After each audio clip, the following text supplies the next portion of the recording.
Assalamualaikum dan selamat sejahtera murid-murid. Apa khabar? Untuk Bahasa Melayu tahun 4 pada hari ini, kita teruskan dengan unit 24 pengurusan perbelanjaan dengan tajuk Bantu Ibu Berjimat. Mari kita lihat objektif pembelajaran. Pada akhir pembelajaran, murid dapat memahami kata ganda separa. Murid dapat membina ayat menggunakan kata ganda separa. Mari kita lihat maksud kata ganda separa. Kata ganda separa merupakan kata yang menggandakan sebahagian kata dasar. Kata dasar boleh terdiri daripada kata tunggal ataupun kata berimbuhan. Terdapat 4 jenis kata ganda separa. Yang pertama, kata ganda separa tunggal. Contohnya, kuda-kuda akan menjadi kekuda. Yang kedua, kata ganda separa berimbuhan awalan. Bantu, membantu. Yang ketiga, kata ganda separa berimbuhan akhiran. Barang, barangan. Di bahagian hujung ini merupakan imbuhan akhiran. Kata ganda separa berimbuhan apitan. Contohnya, kemerah, merahan. Imbuhan apitan terletak di bahagian hadapan dan juga di bahagian akhir. Murid diminta untuk rujuk buku teks muka surat 168. Kita akan baca petikan dan kenal pasti kata ganda separa. Mari baca petikan bersama-sama.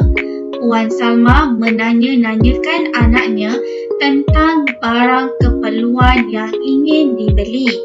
Puan Salma berhasrat untuk membeli barang keperluan harian.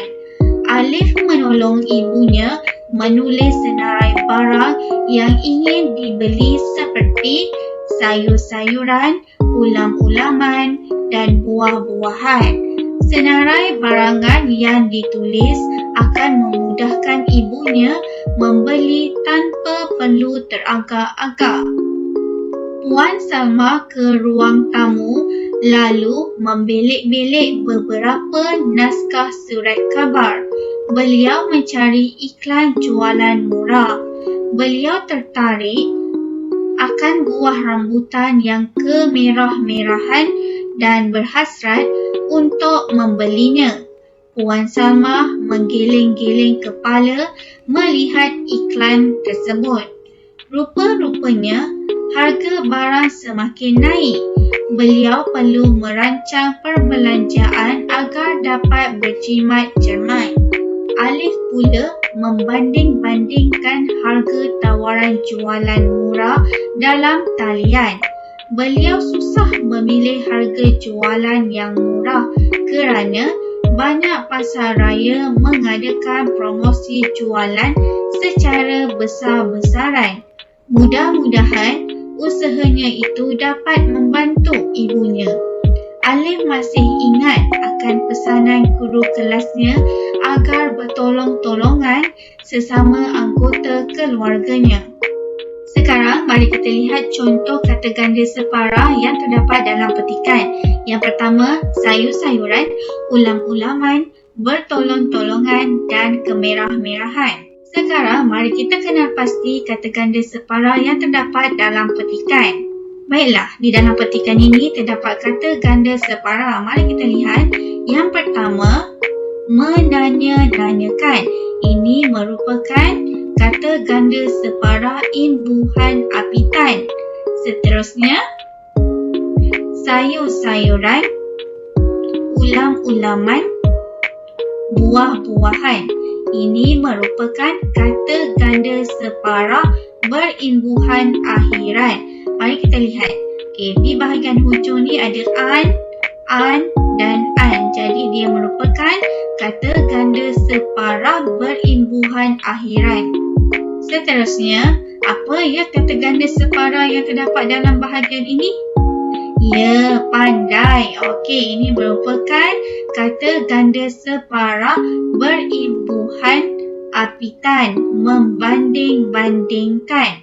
Seterusnya, besar-besaran. Ini merupakan kata ganda separa berimbuhan akhiran sebab ada akhiran an di bahagian belakang.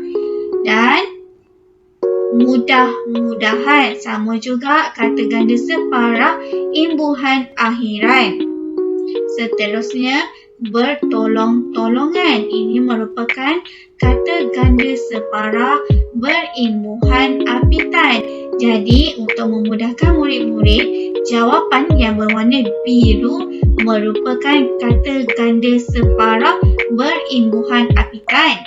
Dan jawapan yang berwarna kuning merupakan kata ganda separah berimbuhan akhiran. Mari kita lihat contoh ayat. Sayur-sayuran. Ibu membeli sayur-sayuran di pasar. Ini merupakan cara kita hendak membina ayat menggunakan kata ganda separah. Mari kita lihat contoh ayat yang kedua. Kemerah-merahan. Ayatnya, buah rambutan itu berwarna kemerah-merahan. Ini merupakan cara membina ayat menggunakan kata ganda separah. Untuk tugasan, cikgu minta murid kenal pasti kata ganda separah berimbuhan akhiran dan juga apitan. Akhiran, jawapan dia tadi yang berwarna kuning. Jadi tuliskan semua jawapan di sini. Untuk kata ganda separah berimbuhan apitan, jawapannya yang berwarna biru tadi. Tuliskan semua jawapan di sini. Untuk tugasan yang kedua, murid diminta untuk bina ayat menggunakan kata ganda separah berimbuhan akhiran dan apitan yang telah ditemui tadi. Jadi, murid perlu membina 9 ayat menggunakan kata ganda separah berikut. Baiklah, sekian terima kasih. Itu sahaja untuk hari ini sehingga kita berjumpa lagi.